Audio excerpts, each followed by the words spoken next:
Alright, welcome back everybody to another video on the After Hours channel. In this video, we're going to be covering a pretty interesting topic. That topic is we're going to be looking at the top 10 most held stocks by super investors. Now, when we're referring to super investors, we're typically talking about individuals or funds that manage over $100 million. But as you'll see in this video, these funds are much larger than that. Before we jump into the top 10 stocks that are held by super investors, let's first take a look at the portfolio, see how it's doing. Year to date, we are up 46%, and the portfolio is sitting at $91,000. For those of you that don't know, we're in a series right now called Road to 1 Million, where I track this dividend portfolio that you see on your screen right here all the way to $1 million.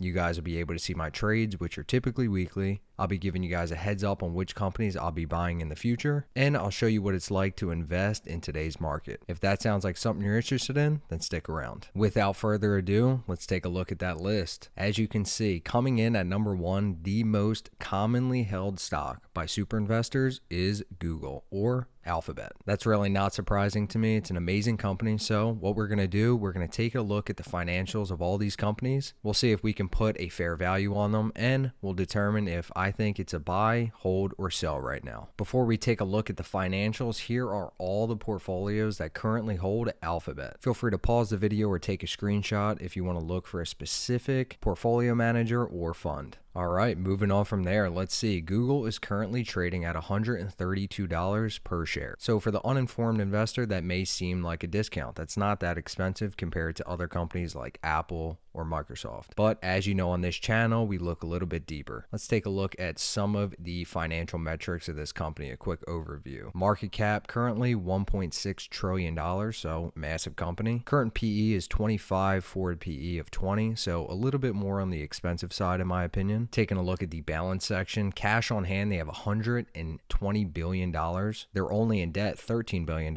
which nets out to $106 billion of cash on hand. That is massive. I can see why these super investors hold this stock right away. That is essentially a hedge against anything going wrong in the future. Year to date, Google is up 48%, so massive year for this stock. And if you were one of the lucky few to get in around this time or before, then you definitely made some money. Very attractive revenue, very healthy year after year going up. But as you know, that's not the only thing we take a look at. Do free cash flow with stock-based compensation included, and you can see that as they increase their free cash flow, they're also increasing the number of shares they're giving out to their employees. This blue line right down here is that stock-based compensation I'm talking about. In my opinion, not really something I want to see. I think they should get a better handle on how much they're paying out in their stock. In 2022, they made $60 billion in free cash flow, but they paid out $20 billion of that to their employees. Change that to the adjusted free cash flow, and we can see they really made $40 billion,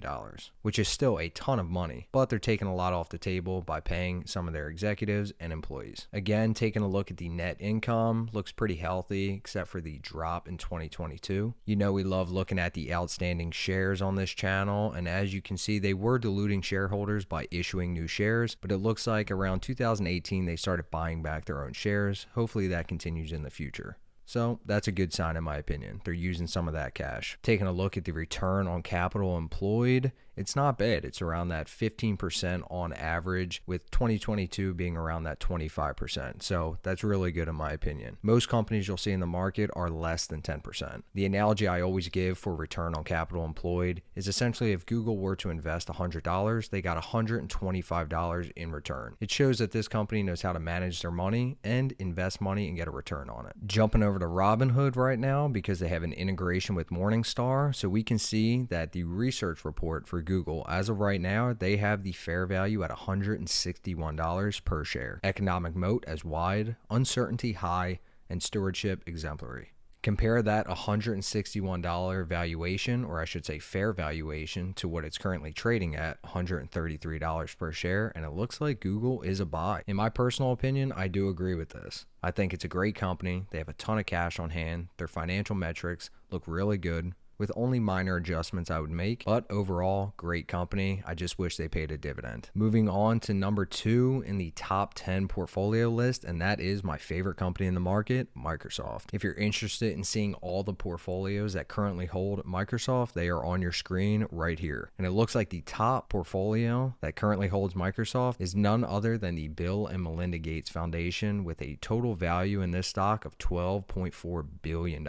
So massive holding. But as always, you know, we got to take a look at the financials real quick to see if anything changed. We got Microsoft currently trading at $373 per share. Let's take a look at some of the breakdowns right here, starting with the valuation section. Microsoft is about to hit that $3 trillion valuation with the current PE of 36 and the forward PE of 34. That is really high for this company, in my opinion. Take a look at the balance section. Microsoft currently has $143 billion of cash on hand. They're in debt, $41 billion, which nets out to $102 billion of cash. Again, these are powerhouses of companies. There's a reason these super investors trust their money with them. Dividend right now for Microsoft is 0.79, so a bit on the lower end, and the payout ratio for that is only 27%, which is very healthy. If you were a Microsoft investor this year, then you did really well. This was my top holding, my portfolio, that I was actually buying into around 2020. Year to date, it is up 56%, so huge. Got about 10% on Google as of right now. Starting with the revenue, it looks incredible. Year after year, this company outperforms. Free cash flow with stock-based compensation included, and you can see that Microsoft has been doing pretty well. Since around 1990, this company has been free cash flow positive, and around that 2005 mark, they started paying their employees stock-based compensation. In 2022, they made $59 billion, and they paid their employees $9.6 billion in stock. Switch this over to the adjusted free cash flow, and they really made $49 billion. So again, a ton of cash, about $9 billion more than Google, but I wish they would lower some of that stock-based compensation and take some more profits. Taking a look at the net income, again, year after year going with a major spike in 2021, and then it looks like it plateaus for 2021, 2022, and 2023.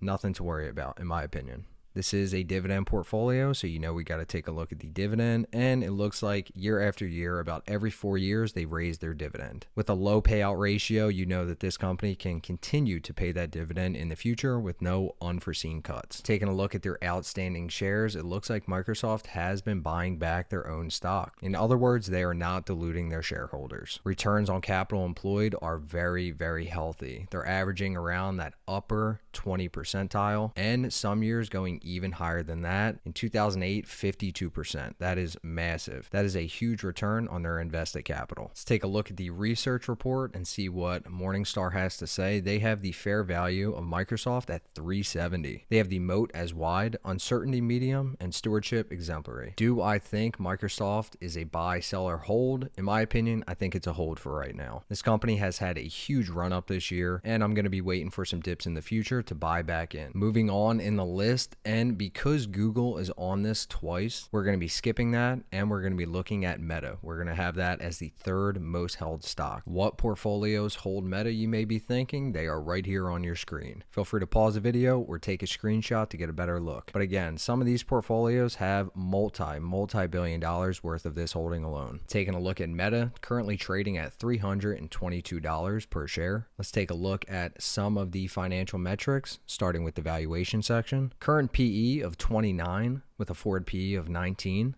So a little bit on the higher end, like most tech companies right now. Balance section, they have $61 billion of cash. They're in debt, $17 billion, which nets out to $44 billion. Again, that is a ton of cash to have on hand and a great leverage tool if anything were to happen in the future. Meta is up big year to date, up 158%, massive. If you were lucky enough to buy in around that $100 and $150 range, you did really well this year. Revenue looking very healthy year after year with a slight plateau for 2021, 2022. Looking at their free cash flow, this company clearly makes money with a huge spike in 2021, and then we start to see a dip for 2022. Looks like in 2022 they made $19 billion and they paid their employees $12 billion in stock-based compensation. Taking a look at the adjusted free cash flow, they actually made $7 billion. So a pretty big drop off from 2021. Let's take a look at the net income. Again, looks very healthy. It's climbing, and then they have that drop in 2022. Not really sure what that's about. Taking a look at their shares outstanding, they were diluting shareholders for a bit, but now it looks like they are buying back their own stock, which again will artificially increase their stock price, which is good for investors. So it looks like they're heading in the right direction. Returns on capital employed look very healthy as well. It's in that upper echelon around that 20 to 20+% every year. This tells me this company knows how to invest their money and get a return on it. Let's see what Morningstar has to say about Meta. They have the fair value at $322. Which it's currently trading at right now. Looks like this was updated last month on the 26th. They have the moat as wide, uncertainty high, and stewardship exemplary. As for buy, hold, sell, I currently think Meta is a hold right now. It's had a huge run up this year. It could keep going or it could fall. Nobody really knows. But it makes sense taking a look at the financials why a lot of super investors were buying into this company. Next on the list, we have Amazon. Which portfolios are holding Amazon stock right now? They are here on your screen. Again, similar to all the holdings we looked at, there are a few portfolios on here with multi-billion dollars in this company alone. As for Amazon, they are currently trading at $146 per share. Taking a look at some of the financial metrics, this is a $1.5 trillion company, so massive. Current PE of 76 and a forward PE of 41, which is very high. Balance section, it looks like they got $64 billion of cash on hand. They're currently in debt, $61 billion, which nets out to $3 billion worth of cash on hand. So still more than most companies out there, but for a company this large, I'd like to see more cash. As for year to date, Amazon is up 70%. So again, great investment for the year. Nothing new. We're taking a look at the revenue year after year. It is going up, very healthy. As for the free cash flow, it's starting to paint a slightly different story, actually going into the negative. So in 2021 and 2022, Amazon actually lost money while still increasing the number of shares they're paying out to their employees. Not the best look in my opinion. 2022, they are negative nearly $17 billion, yet they paid their employees $20 billion in stock. Not something I'd want to see as an investor. Taking a look at the net income from 2015, and you had a huge run up with a massive drop in 2022. Again, not really sure what that's about. Is Amazon diluting their shareholders? The answer is yes. It looks like Amazon since 1996 has been increasing the number of shares, therefore making your holding worth less money. Taking a look at the return on capital employed, it is very low compared to some of the other companies we were looking at. In recent years, it's less than 10%. Again, not something I want to see. Taking a look at the research report, Morningstar has the fair value at $155 per share. So still under that right now. The moat as wide, uncertainty high, and stewardship exemplary. As for Amazon, in my opinion, this is a company that I would sell. I actually held it in my portfolio for a little bit and I eventually sold out before things got as bad as they are now. Make no mistake about it, this company could easily increase their free cash flow because they do earn a ton of money. Last time I looked, it's nearly $500 billion.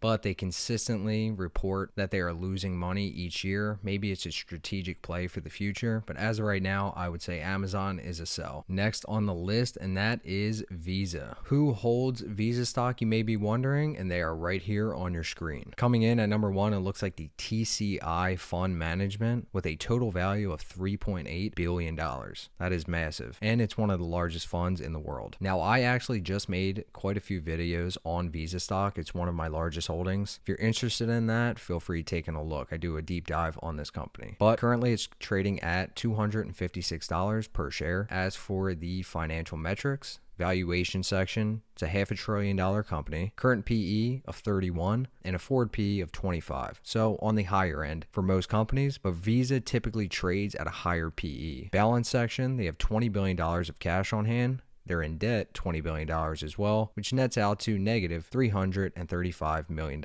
That's nothing for this company. They could easily pay those debts off. Dividends currently 0.81, so on the lower end, but the payout ratio coming in very healthy at 22%. Unlike some of the other companies we looked at, Visa had a great year in terms of most portfolios out there, but year to date it's only up 23%, while you have other companies up 45, 50%, and others 150. Nevertheless, I think this is an amazing company, and I'm happy with those returns. As for the revenue, year after year, continuously going up, very healthy, no major spikes or drops. Similar to the revenue, no major spikes or drops for their free cash flow, with stock-based compensation included. In 2023, they made $19.7 billion. They only paid out $765 million in stock, which nets out to a total return of $18 billion. Unlike some of the other tech companies out there, they keep their stock-based compensation very low, which I love. It means more cash for shareholders, more cash for the company. Again, net income looking very healthy year after year, going up. This is a dividend company, so you know we got to take a look at it, and it looks like every 5 years they've raised their dividend. In the last 10 years, it looks like they've raised it by 18%, so that's great for investors. Is Visa diluting its shareholders by issuing new shares? The answer is no, they are not. They are buying back their own stock year after year. And as far as returns on capital employed, they are very, very healthy, above average in my opinion. Looks like last year they had a 31% return on capital employed, and that looks like it is the average over time, so very healthy. As for Morningstar, it looks like they have the fair value at $248 per share, the moat as wide, uncertainty medium, and stewardship standard, which I disagree with. It looks like this was updated early last month. So with a fair value estimate around that $240 range, do I think this is a buy, hold, or sell? In my opinion, I still think Visa is a buy right now. Other metrics you look at may say it's overvalued, but in my opinion, I'm going to be buying into this stock for the long haul. Let's see what company is next on the list, and that is Berkshire Hathaway. Which portfolios currently own this stock? They are on your screen right here, with the Bill and Melinda Gates Foundation coming in at number 1 with $7.8 billion invested in this holding alone. Looks like Berkshire is currently trading at $355 per share. Taking a look at some of the financial metrics, looks like the market cap is just under $800 billion, with a current PE of 10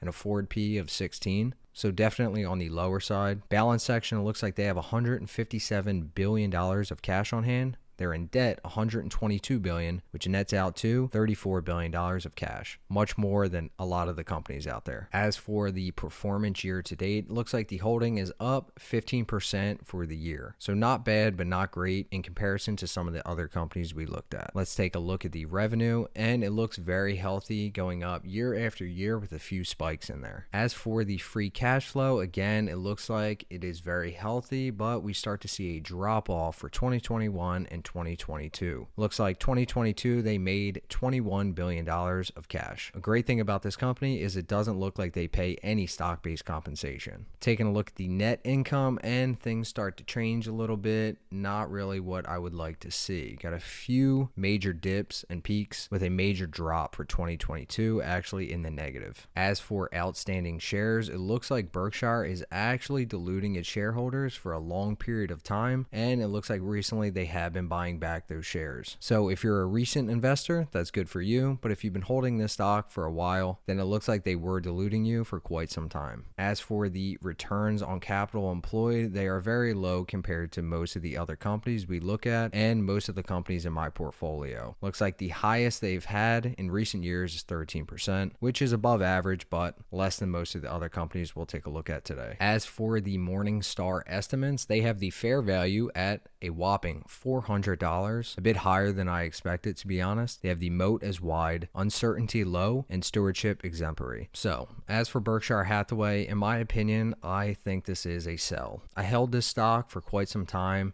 and it underperformed most of my other holdings. In addition to that, 50% of this portfolio is actually Apple. With that being said, I don't think this is a necessarily bad investment by any means, but I think I could do better investing in individual stocks that somewhat mimic this portfolio in a way. In addition to that, Charlie Munger did just die at 99 years old. I'm not sure how this will affect Berkshire going forward. I'm sure they've planned for things like this, so I do think the train is just going to keep going as you've seen over the years. But all in all, it is a great company. That's the reason super investors buy into it. Next on the list, we have a company that I didn't expect, to be honest, and that is Wells Fargo. Which portfolios currently hold Wells Fargo? They are right here on your screen. Feel free to pause the video or take a screenshot if you want to take a better look. As for Wells Fargo, looks like it's currently trading at $45 per share. As for the financial metrics, market cap is $161 billion. Current PE is 9, forward PE of 8, which is typical for financial institutions. They're much less than other companies we looked at as far as PE goes. Balance section, they have a whopping $344 billion of cash on hand. They're in debt $190 billion,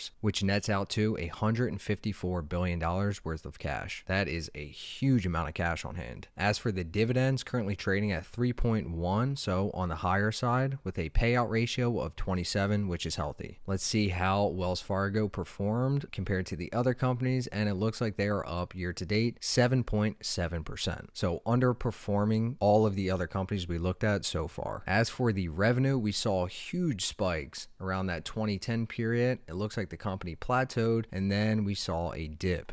Not really something I'd want to see as an investor. As for the free cash flow, it's really hard to gauge if they're going to have a good year or a bad year. It's kind of all over the place, positive and negative. Looks like in 2022, they made $27 billion and they paid 0 stock-based compensation. So that's good. But if we look at last year, it looks like they lost $11 billion and still paid $5 billion of stock-based compensation. Taking a look at this metric alone, this is not a company I would buy into. But nevertheless, let's keep on going with the net income. Again, we have a huge run up for that 2013 era, and then it drops off in 2022. Not really sure what's going on there. As for the dividend, we can see that they increased it, dropped it substantially, increased it, dropped it substantially, and again, increased it. I wonder what's going to happen next. As a dividend investor, this isn't something I want to see. I want more consistent dividends with no cuts. As for the shares outstanding, it looks like Wells Fargo was diluting shareholders for quite a bit, but in recent years they are buying back their own stock, which is a good sign. And lastly, for returns on capital employed, they are some of the worst that I've seen for any company. Now, back in the day, they were pretty healthy with those high 20 percentile graphs, but in recent times with 2022, less than 1%, that is below mediocre in my opinion. Let's see what Morningstar has to say. They have the fair value of Wells Fargo at $55 per share. So it looks like it's still under that by $5. The moat as wide, uncertainty medium, and stewardship standard. As for the question, would I be buying into Wells Fargo? The answer is no. Quite frankly, I would be selling this stock right now. The financials do not look good in my opinion. I think there's better opportunities out there that would make you much more money in the future. Next on the list, we have a company that I just bought into, and that is United Health Group. Which portfolios currently own United Health Group, you may be wondering, and they are right here on your screen. Looks like United Health is currently trading at $547 per share. As for the financial metrics, this is a $500 billion company with a current PE of 23 and a forward PE of 19, which I think is reasonable for this company. Cash on hand, they have $44 billion. They are in debt $58 billion, which nets out to negative $14 billion.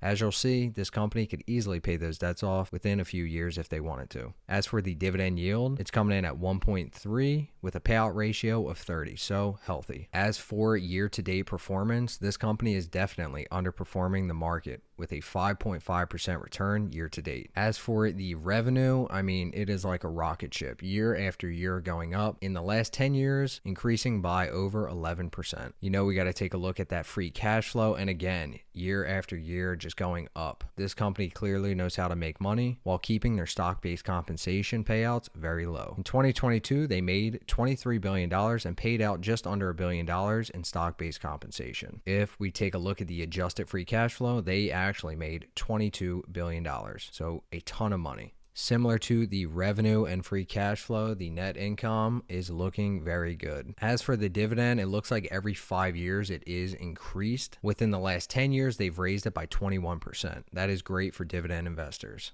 Is United Health Group diluting shareholders? The answer is no. They are buying back their own stock. As for the return on capital employed, it is very healthy, typically above that 16%, with some years going even above that in the 37th percentile. The reason I like this is because it is very predictable. There's not huge ebbs and flows each year. This company clearly knows how to invest money and get a return on it. As for the Morningstar estimates, they have the fair value at $5.20 per share, moat as narrow, uncertainty medium, and stewardship exemplary. Now, do I think United Health is still a buy with a fair value of $520 per share? Yes, I do. After doing a deep dive on this company in another video, I came to the conclusion that this company would outperform the S&P 500 within the next 10 years. If you guys want to see more info about this company and why I'm still buying it currently, feel free to click the video at the top of the screen. Coming in at number 10 of the most held stocks by super investors, and that is Mastercard. As for all the funds that currently hold this stock, they are right here on your screen. Feel free to pause the video and take a better look. Looks like Mastercard is currently trading at $415 per share. As for the financial metrics, the market cap is $388 billion with a current PE of 36 and a forward PE of 28. So a bit more on the expensive side. Cash on hand, they have $7.4 billion. They're in debt, $14 billion, which nets out to negative $6 billion. As for the dividend, 0.55, so on the lower end, but with a very healthy payout ratio of just under 20%. How has Mastercard been doing this year? It is up nearly 20%, so it's been doing pretty well. As for the revenue, it looks very healthy in my opinion. 10-year average of over 11%. As for the free cash flow, I think it looks even better. Year after year, this company is clearly making more money, and they're keeping their stock-based compensation relatively low. In 2022, they made $10 billion, and they only paid out $295 million in stock-based compensation. It looks like that nets out to $9.8 billion.